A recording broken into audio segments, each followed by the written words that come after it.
Mesdames et messieurs, bienvenue dans cette édition de 15h, à la une dans l'actualité. À la une dans l'actualité nationale, le Premier ministre préside la 13e séance du Conseil des ministres. Et enfin, dans l'actualité internationale, câble diplomatique, Trump s'en prend à Theresa May. Mais avant de développer, nous nous excusons de ce léger retard. Je vous le disais dans le titre, la 13e séance du Conseil des ministres s'est tenue ce matin sous la présidence du Premier ministre et chef du gouvernement par intérim, M. Abdelkader Kamel Mohamed, où plusieurs points ont été soulevés. Écoutons un premier extrait du porte-parole par intérim. Alhamdulillah Rabbil Alamin, salatu wassalam ala Rasulullah sallallahu alayhi wa sallam.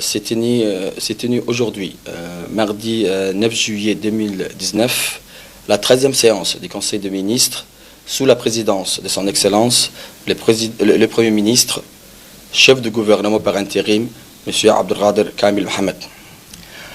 En début de séance, le ministre du Travail, chargé de la réforme de l'administration, fait un communiqué sur l'implantation de la déclaration des services aux citoyens.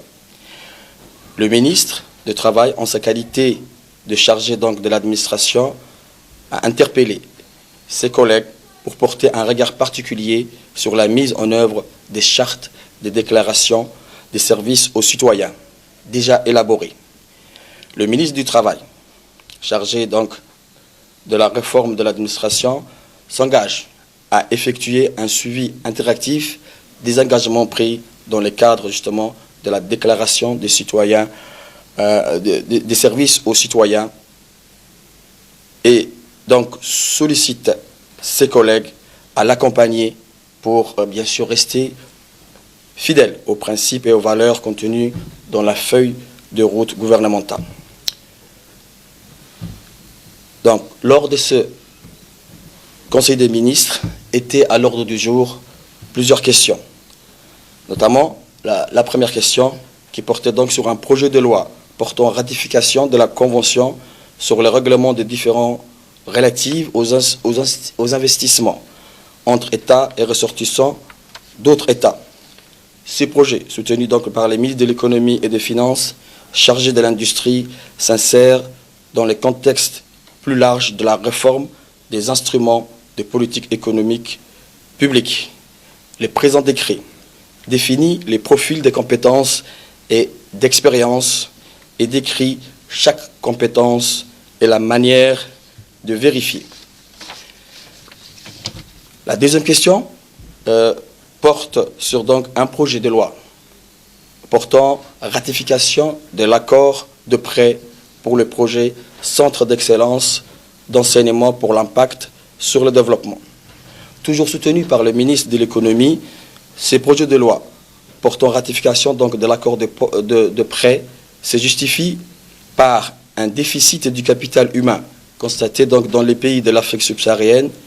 Ainsi, l'Association internationale de développement, IDA, a accordé des crédits d'un montant total équivalent à 133 millions de dollars pour aider les Burkina Faso, Djibouti, le Ghana, la Guinée, le Sénégal à renforcer bien sûr la qualité de l'enseignement supérieur et de la recherche appliquée dans le domaine des sciences, technologies, ingénierie et mathématiques. À cet effet, la République de Djibouti a conclu le 12 avril 2019 l'accord de financement du projet. L'objectif du projet consiste bien sûr à améliorer pour la spécialisation et la collaboration régionale la qualité, les volumes et l'impact sur le développement des formations de 2e et 3e cycle universitaire dans des universités sélectionnées. Ce projet est piloté donc par un comité de pilotage comportant des représentants de niveau ministériel et gouvernemental. Ce projet est financé au moyen des ressources propres et d'un crédit de l'IDA d'un montant à peu près de 15 millions de dollars ou à peu près 2 milliards 660 millions de francs Djibouti. Ce projet, Inch'Allah, permettra donc de financer partiellement la création d'un centre logistique et transport, mais aussi ce centre émergent sera mise en œuvre par l'Université de Djibouti.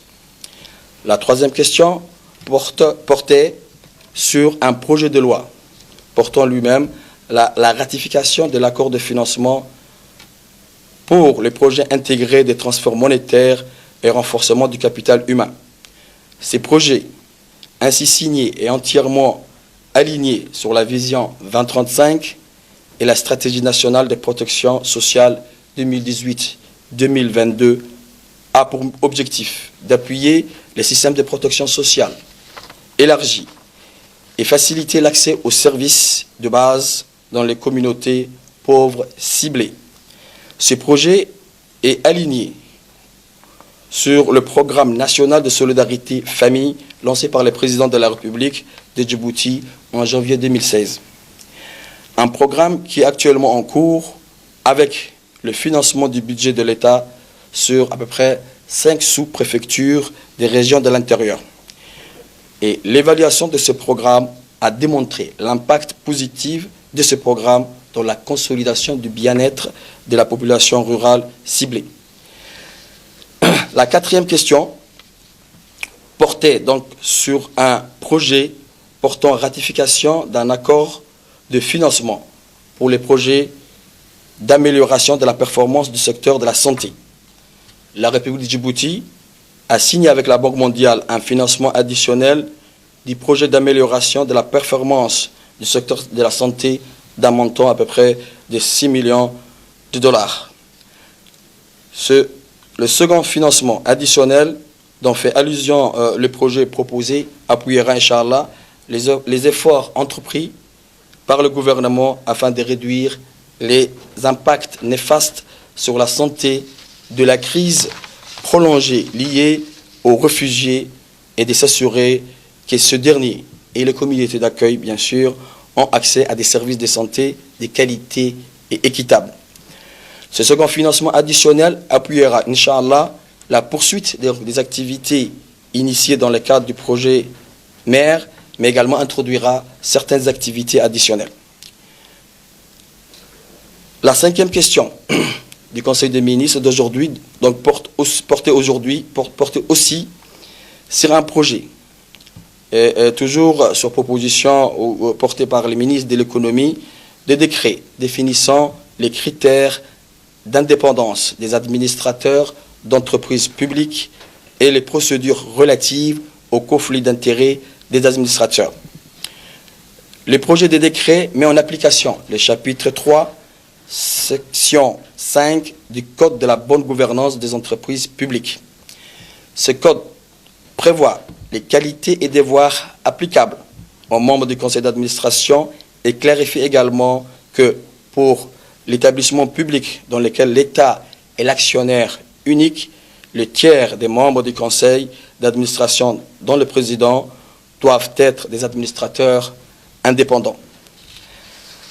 La sixième question a porté sur le projet de décret portant modèle des cahiers des charges. Ce présent projet de décret vient en application donc des dispositifs de la loi numéro 138 portant code minier, notamment son article 28 alinéa 2. En effet, tout demandeur des titres miniers doit présenter une solution structurée détaillant bien sûr les objectifs à atteindre avec quels moyens techniques, humains et financiers. Le cahier des charges et d'autre part la formulation des relations entre l'État et l'attributeur du titre minier fonctionnel et d'autre part un tableau de bord qui définit l'opération minière pour lequel le titre minier est attribué et détaille bien sûr les conditions dans lesquelles elles doivent se réaliser.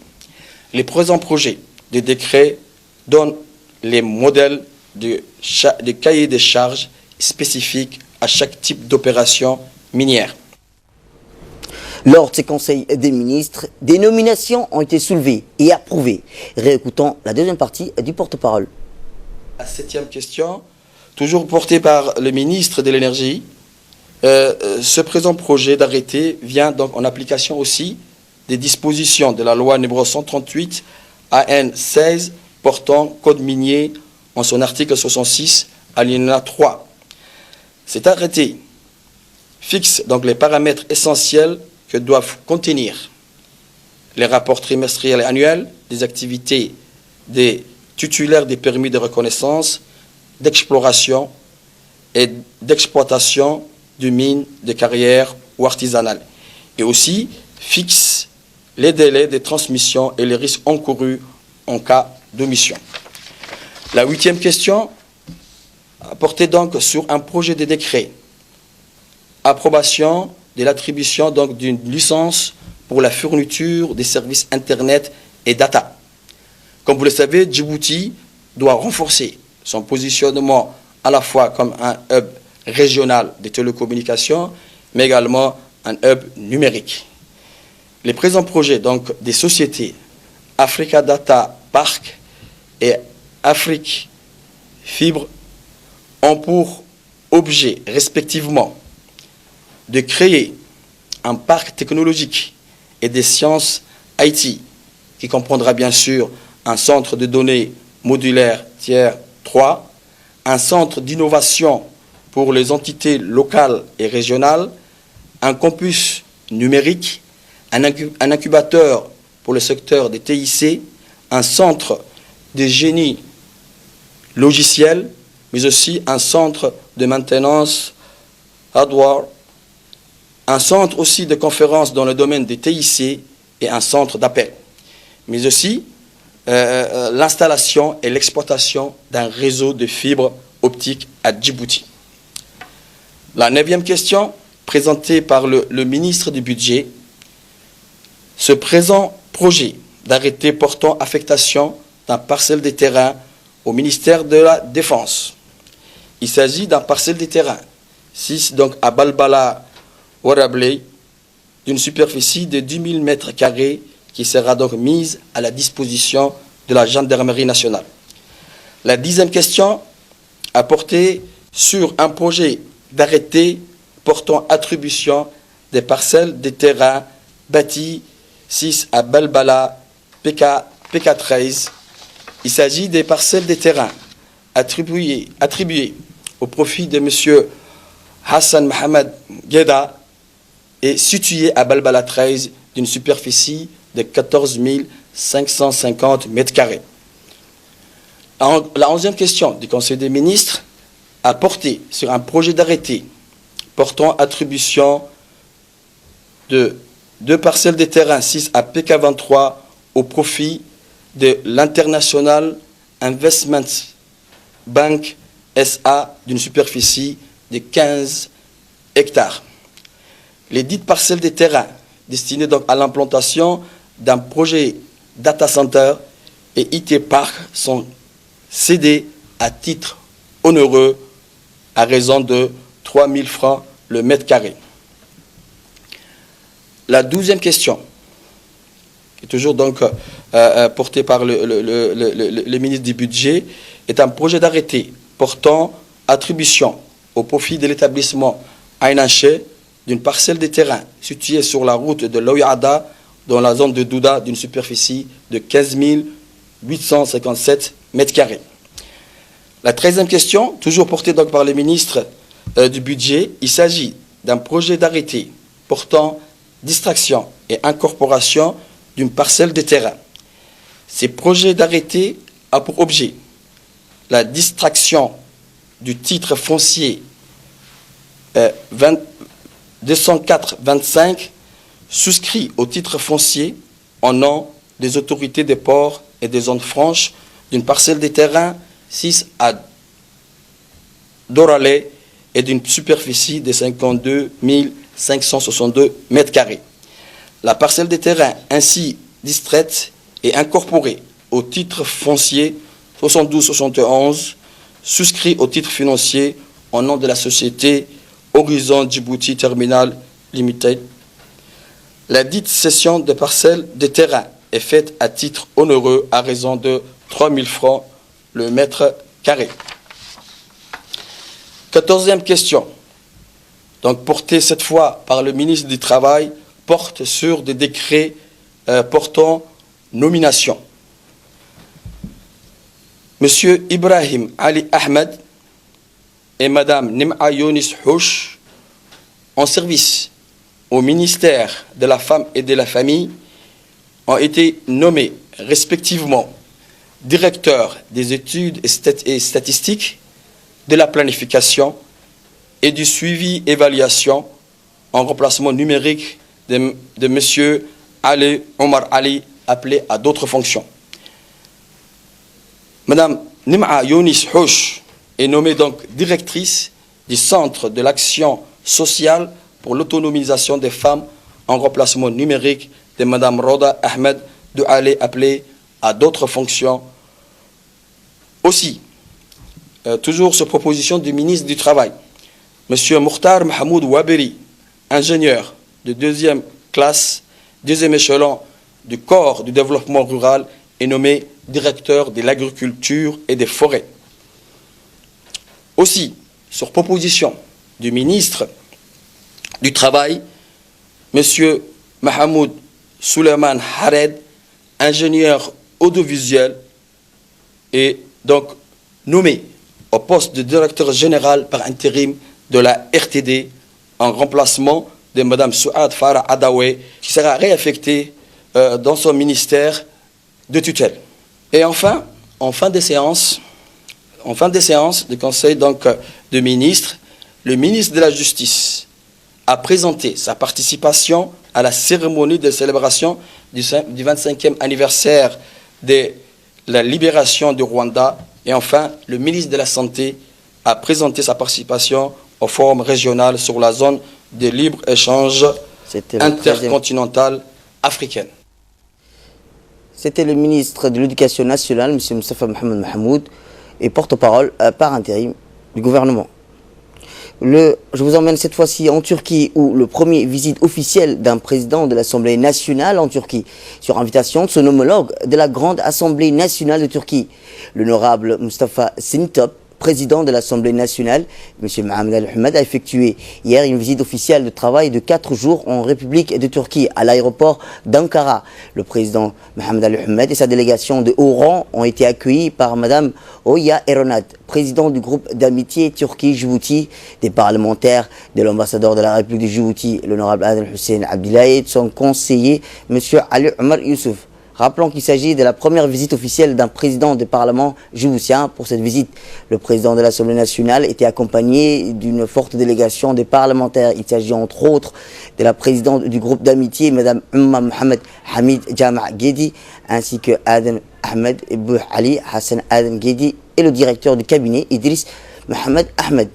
Le président et sa délégation se sont rendus au mausolée d'Antikebakir, où reposent pour l'éternité les premiers présidents et pères fondateurs de la Turquie moderne arrivés au musée. La délégation est soumise au respect et aux traditionnelles cérémonies de la cérémonium commémoratif. En effet, le président Mohamed Al-Ahmed a fait dépôt de gerbe. Et ensuite, comme le veut l'usage, le PAN a procédé à la signature du livre d'or, écrit « Nous saluons la mémoire du grand homme que vous êtes. Vous êtes l'histoire de ce pays et du monde musulman. Dans l'unité, vos dignes filles, fils et filles, dont vous pouvez être fiers. Préservez comme vous l'avez toujours rêvé la grandeur de votre nation. » Tel qu'elle a souligné haut et fort le responsable du musée, président de l'Assemblée nationale et de la République de Djibouti, fait désormais partie des personnalités qui ont salué et respecté la mémoire de ces héros. Revenons à Djibouti cette fois-ci. C'était hier, nos héros qui ont pris part au concours de la robotique ont regagné la capitale, accueillis par le ministre des Finances et de l'Économie, M. Ilyas Moussa Douale. Nos jeunes ont hissé le drapeau national parmi les nations connues pour l'innovation. Cette équipe de jeunes étudiants a pris part au concours de la robotique panafricain qui s'est tenu au Ghana. Cette jeune équipe composée de 2 équipes d'ingénieurs se sont classées 2e et 3e de cette compétition panafricaine de la robotique. Que cette année, la participation de 21 pays africains, rappelez-le, et une équipe américaine. Une équipe du centre d'entrepreneuriat et ses dirigeants ont bien préparé les jeunes talents et accompagné au Ghana. Notons au passage que ce tournoi qui a réuni des équipes de robotique de niveau intermédiaire, secondaire et universitaire a été axé sur les défis scientifiques, techniques pertinents au développement durable de l'Afrique. énormément le membre de l'équipe de clé, centre de l'entrepreneuriat et de leadership. On a été invité à cette compétition qui est dite Parc 2019. C'était une compétition qui s'est passée entre des pays africains et on a pu voir on a pu rencontrer beaucoup de choses. C'était une belle expérience. Ça a été un énorme plaisir pour nous. Et on a tenu le coup et voilà, on a pris la deuxième place du robotique. Le ministre Ilyas Moussadawale, qui s'est exprimé au nom du président de la République, a félicité ces jeunes. Le ministre a dit que cette victoire traduit la volonté du président qui est de mettre l'innovation au cœur de la croissance et au service des entreprises, qui est la mission du centre de l'entrepreneuriat et de favoriser l'entrepreneuriat des jeunes, mais aussi exalter le désir, l'enthousiasme d'une génération qui a décidé de se prendre en main et de contribuer au développement socio-économique. Alors voici, a-t-il dit, les premiers innovateurs et bâtisseurs d'une Djibouti de demain. Et enfin, le ministre a remercié l'équipe du centre CLE qui ont fait un travail d'arrache-pied. Tout à fait autre chose cette fois-ci. Dans le cadre de la continuité des opérations de surveillance des plages et de la protection des baigneurs, la garde-côte djiboutienne a organisé et assuré vendredi dernier une journée de sensibilisation des baigneurs fréquentant les plages de la capitale. En effet, la canicule de l'été entraîne un afflux massif des familles entières vers les plages. En connaissance de cause, la garde-côte djiboutienne a renforcé les dispositifs de sécurité déjà mis en place, à savoir la zone des baignades marquée par des bouées pour surveiller l'ensemble des baigneurs qui profitent des plages. En circonstance du lieu, la présence de la garde-côte djiboutienne a permis de secourir 5 personnes, 2 filles et 3 garçons risquant de se noyer, auxquels l'équipe médicale et l'institution l'ont pris en charge pour évacuer vers les hôpitaux général Pelletier. Le colonel Ouass Omar Boré, commandant de la garde-côte djiboutienne, a tenu à porter attention sur le fait que les baigneurs doivent prendre soin des enfants en bas âge qui risquent de se noyer. Les parents, a-t-il dit, doivent accroître leur vigilance et toujours garder un œil sur les enfants et leur mettre un gilet de sauvetage. Il a aussi insisté sur le respect primordial de la limite des baignades matérialisées par des bouées jaunes. Les baigneurs doivent aussi veiller sur la propreté des plages, éviter les jeter des ordures, des détritus, notamment les objets coupants, lames, rasoirs, ferrailles, qui risquent de blesser les autres baigneurs. Garder une plage propre au bénéfice de tous les baigneurs. Cette action s'inscrit dans la continuité de la mission de surveillance des plages qu'entreprend notre institution pour garantir aux baigneurs en cette période estivale une baignade en toute sécurité. À Tadjoura, cette fois-ci, le ministre du Travail chargé de la réforme de l'administration poursuit des opérations de contrôle dans les régions du Nord, à savoir Tadjoura et Obok. Ces contrôles qu'associent la IGLTLS et la CNSS, l'ANEFIP, a pour but principal l'amélioration des conditions des travailleurs. Cette opération de contrôle conjointe orchestrée par les institutions du marché du travail consiste également à sensibiliser les employeurs, les partenaires sociaux, à mieux respecter les dispositions textuelles en vigueur.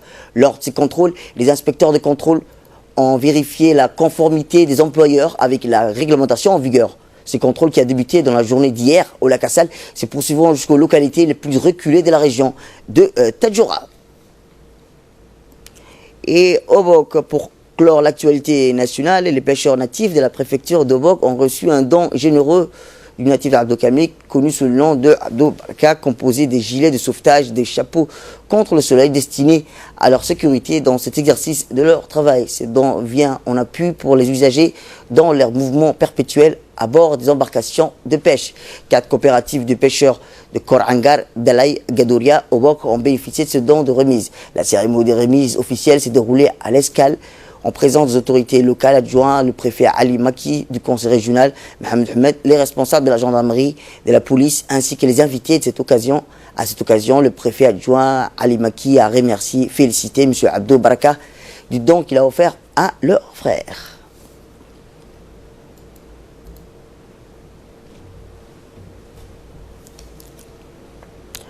Actualité internationale à présent, c'est le dernier épisode d'un feuilleton qui empoisonne les relations entre Londres et Washington. Depuis dimanche, le mail du Sunday avait alors publié des câbles de l'ambassadeur britannique Washington dans lesquels il qualifiait l'administration Trump d'inepte et dysfonctionnel. Dans une série d'interviews tweets, le président américain s'en est pris assez directement à Theresa May, estimant que la nomination d'un nouveau Premier ministre serait une bonne nouvelle pour le Royaume-Uni. Il a aussi fait savoir que son administration n'aura plus de contact avec l'ambassadeur Kim Darroch, car si Londres a regretté la publication de ses mémos au vitriol, son excusé, Kim Darroch ne sera pas démis de ses fonctions, du moins tant que Theresa May sera encore aux commandes.